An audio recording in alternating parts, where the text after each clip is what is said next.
adeno-associated virus, AAV, is like it's basically a gene delivery vehicle. We think of it sometimes as like a delivery box that's pre-addressed to go to certain target tissues, maybe the liver, the brain, muscle, or maybe all of them, which could be good.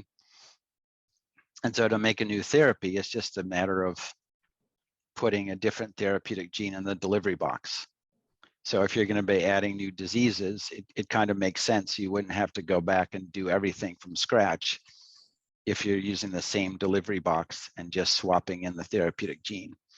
And trying to figure out that pathway and where we can streamline it is the goal of the platform vector gene therapy program that we're also running at NCATS. And that's the PaVe-GT? Yeah, that's PaVe-GT. Okay. And that one, we chose 4 diseases, all of which are currently under study by investigators at the NIH Clinical Center. And we chose that because we wanted to do this whole effort essentially in the public domain. And as we go through the regulatory pathway with clinical trials of gene therapy for 4 different diseases, we wanted to find out as we go from one to the other, can we avoid certain steps in the regulatory pathway?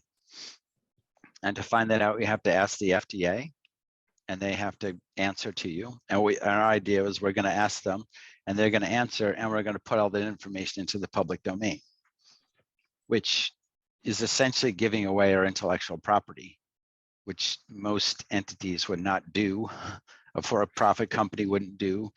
And even an academic research institution, they might have problems doing that. So we thought if we do this with all government employees, we don't have to worry about that. We can just put it into the public domain. So that's one reason we did it. The other reason is we have, world-class investigators at the NIH Clinical Center working on rare diseases. They know these diseases and the patients, and they have everything you need to do to start up these clinical trials.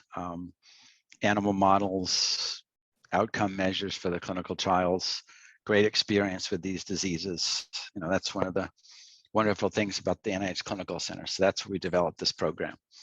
And there it's really to kind of see how much we can streamline the process and do it all into the public domain. So one thing we did with that program was we submitted an orphan drug designation for one of the diseases, which was approved.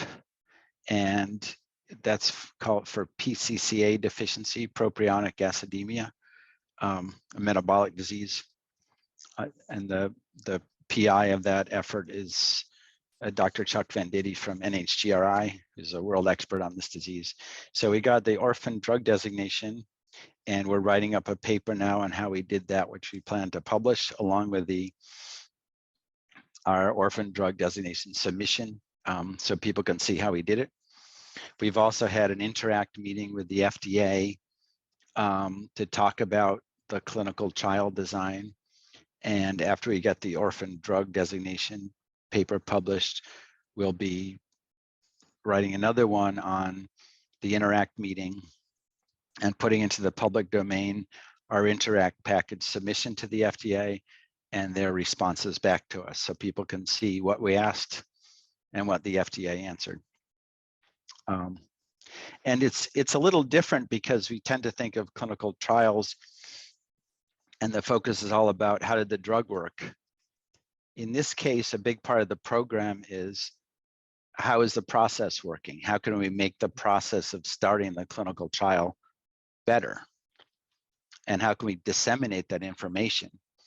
And so, typically at NCATS, our former director said, Chris Ross used to say, the 3 Ds would develop, demonstrate, and disseminate. That's what we do. In this case, we're almost disseminating as we go.